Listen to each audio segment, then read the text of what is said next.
There's a petition to remove the ban of online knife sales delivered to home addresses. You could petition the government to remove this part of the offensive weapons bill.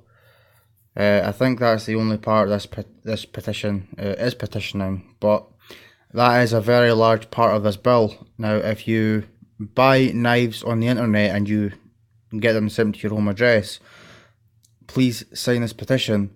And you know what? Not even just knives. If you buy axes online, or even if you buy chisels, woodworking chisels, woodworking planes, saws, kitchen knives, these things all come under the offensive weapons bill, potentially.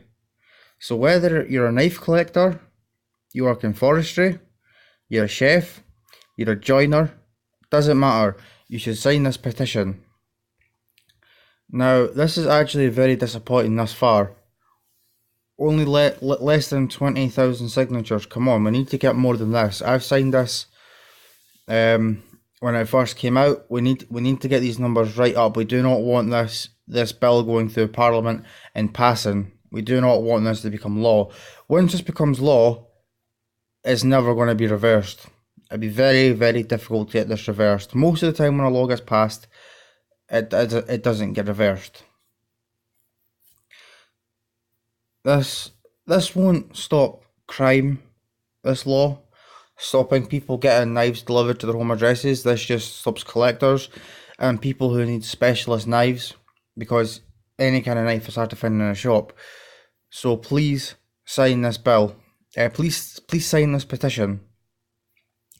Even if you're not interested in knives, even if you're not a tradesman, please sign this. Now, chances are, if you're watching my video, you're interested in knives, so obviously I strongly encourage you to sign this. Sign this and share it everywhere. Get as many people as possible to sign this.